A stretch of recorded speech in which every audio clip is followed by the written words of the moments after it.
之后，龙争虎斗不断在世界各地重映。据维基百科最新统计数据显示，截至2022年，《龙争虎斗》全球票房累计已超过4亿美元。维基百科显示，根据2022年通货膨胀调整后，相当于超过20亿美元，也就是约160亿人民币全球票房。就算保守按照4亿全球票房来算的话，《龙争虎斗》票房回报率大概是恐怖的470%。你知道这是什么概念吗？就拿吴京的《战狼2》来说，《战狼2》投资1.5亿，收获56.7亿票房，算一下票房回报率就是37.8倍，这在电影上已经算是极高的回报率了。迄今全球最高的电影2019年上映《复仇者联盟4：终局之战》，全球票房27.98亿美元，但总成本高达8.99亿美元，算一下票房回报率也就3.1倍回报率。我们再看成龙全球票房最高的一部电影《尖峰时刻2》，也是成龙在好莱坞最成功的一部电影。其实这部电影的导演布莱特·拉特纳本身就是李小龙的超级粉丝。这部电影在2001年投资高达9000万美元，最终全球票房也不过3.47亿美元，算一下票房回报率才4倍不到。而李小龙《龙争虎斗》是约470倍，这个票房回报率在迄今全球电影中是没有任何一部电影可以与之匹敌的。李小龙这部《龙争虎斗》在1973年创下了在欧美上映的观影人次最高的华语电影纪录，至今50年无人打破，被西方电影界视为神作。意大利人对李小龙也是非常追捧，华语电影在意大利能有实力与他媲美的只有一部罗列主演的《天下第一拳》。李小龙意大利票房具体战绩：《唐山大兄》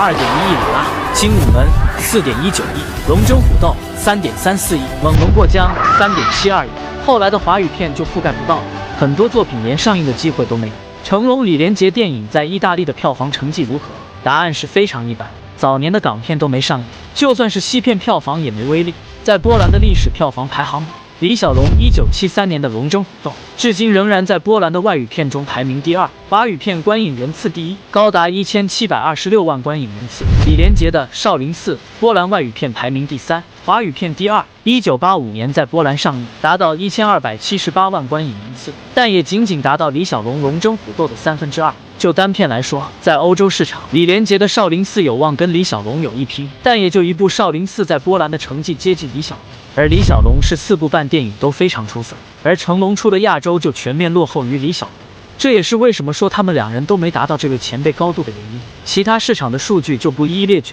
港台东南亚市场，李小龙当年都是破历史记录，后来被成龙、李连杰打破。他俩除了李连杰的《少林寺》，其他作品都挑战不了李小龙。这数据一路盘点下来，票房显示他被我们低估了。李小龙的实力真没有被神化，因为电影上映年代不同和影院数量、宣传途径等因素差距太大，所以衡量某一部电影有多牛，不单单看电影票房多高，而要看观影人次和票房回报率两个数据。李小龙的电影是迄今为止唯一真正意义上的能够达到无论在亚洲、欧美还是全球市场票房都迈过的华语电影。而且重点是，李小龙是真正完全只凭一个人单挑大梁，碾压全球其他电影。他的4部半电影的总体实力至今50年在全球都是无敌的存在。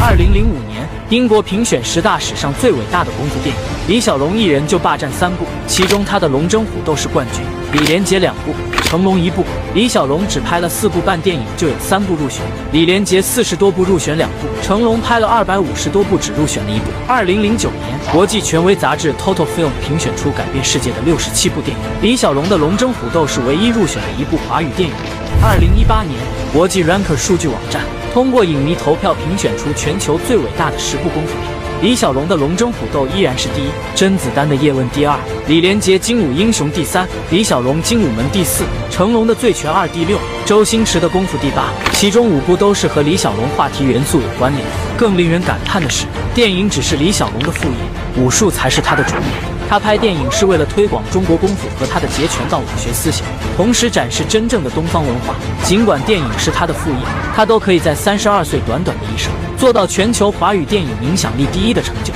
逝世50年无人超越。至于他的主业武术的成就和影响力，更是被国人低估太多太多。总之一句话来概括，李小龙不是被神化，而是他本身就是神话。